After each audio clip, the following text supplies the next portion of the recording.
سے ان کا رائٹ انفرنج ہوا ہے، تو اس کے ذہن میں بھی یہ سرٹن ہو کہ میں نے اگر اس رائٹ کو چیلنج کرنا ہے تو میرے پاس اتنا ہی وقت ہے، اس کے بعد میں اس رائٹ کو انفورس کرنے کے لیے کورٹ میں نہیں جا سکتا.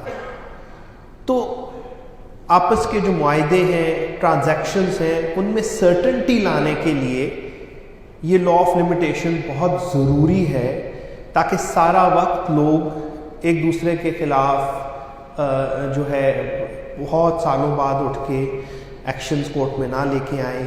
لوگوں کو پتہ ہو کہ خاص ٹائم کے بعد they can be secure in their rights. دوسری چیز یہ ہے کہ آپ کو پتہ ہے کہ وقت گزرنے کے ساتھ ساتھ کسی بھی معاملے میں اور پارٹیز شامل ہوتی جاتی ہیں. فار ایگزامپل، اگر کسی گھر کا سودا ہوا ہے اور آج میں نے یہ گھر خریدا ہے اور کسی اور کا لیٹ سے کوئی رائٹ وہ سمجھتا ہے کہ انفرنج ہوا ہے، اس کا ایک پرائر رائٹ تھا ٹو پرچیز، تو ایک خاص مدت ہے جب تک وہ اس رائٹ کو انفورس کر سکتا ہے. اس کی وجہ کیا ہے کہ یہ عین ممکن ہے کہ میں وہ گھر کسی اور کو آگے بیچ دوں. ٹھیک ہے، اس سے کیا ہوگا؟ تھرڈ پارٹی رائٹس کریٹ ہو جائیں گے، اور جس کو میں نے بیچا ہے ہو سکتا ہے وہ کسی اور کو آگے بیچ دے، تو مزید تھرڈ پارٹیز جو ہیں وہ بیچ میں آ جائیں گی، فورتھ ففتھ پارٹیز بلکہ بیچ میں آ جائیں گی.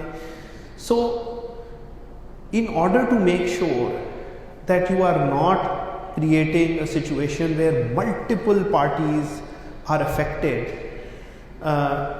you provide a time period within which any aggrieved person can bring his action. After that point, all parties who have benefit from that transaction can at least be secure in the fact کہ وہ transactions جو ہیں وہ اب protected ہیں by law. اچھا، اگلی چیز جو بہت امپورٹنٹ ہے وہ یہ ہے کہ